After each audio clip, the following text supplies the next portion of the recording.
Yang membahas eskalasi jelang perundingan yang digelar di Islamabad, Pakistan menuju perdamaian. Kita saat ini sudah bersama dengan pengamat Timur Tengah dari Unpad, Dina Sulaiman. Selamat malam, Bu Dina.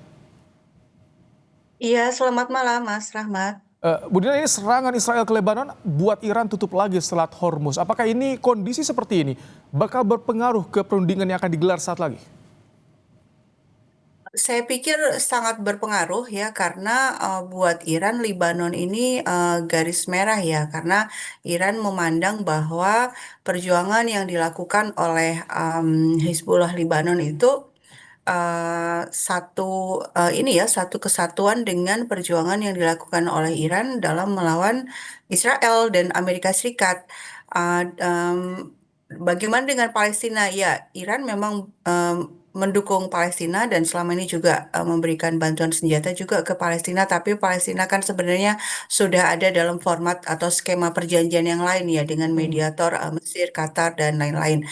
Sehingga untuk kali ini dalam 10 poin proposalnya Iran, Lebanon ini secara eksplisit disebut meskipun dalam sebuah kalimat yang menunjukkan keumuman ya bahwa Amerika Serikat bersedia bersama sekutunya itu menghentikan perang di semua kawasan termasuk Lebanon.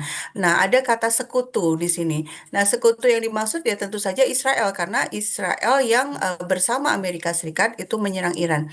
Nah, pernyataan-pernyataan dari para pemimpin Iran, termasuk para petinggi IRGC, itu sudah jelas ya bahwa selama Israel belum menghentikan serangannya ke Libanon, tidak akan ada perundingan. Nah, ini Oke. saya pikir yang menjadi penghalang utama dalam Nah itu, perundingan yang karena rencanakan saat akan dilakukan di Bu Dina, Pakistan. saat gencatan senjata saja, ini serangan Israel ke Lebanon masih terus meningkat.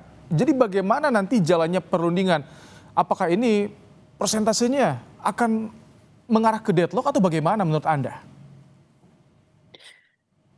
Iya, kalau persentase mungkin ya saya kurang bisa menetapkan angka ya, tapi kemungkinan besar memang deadlock karena apa?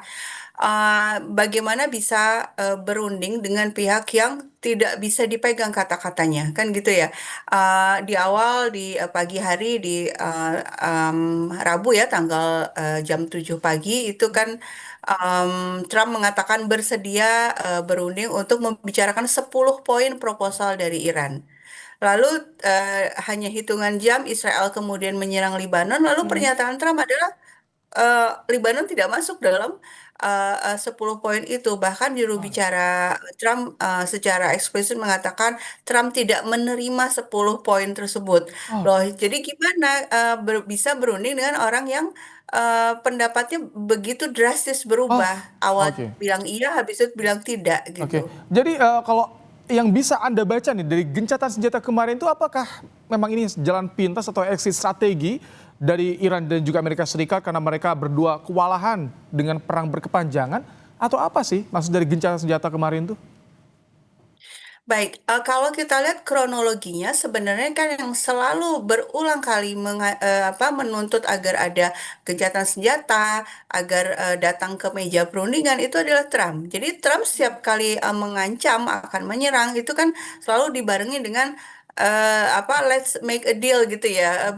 Ayo kita bikin perjanjian. Artinya yang memang dalam kondisi terdesak dan memang betul-betul ingin agar perang jeda dulu ya Trump gitu ya. Tapi selama ini Trump selalu memaksakan poin-poin dari pihaknya dan itu tidak diterima oleh Iran. Nah, sekarang Oke.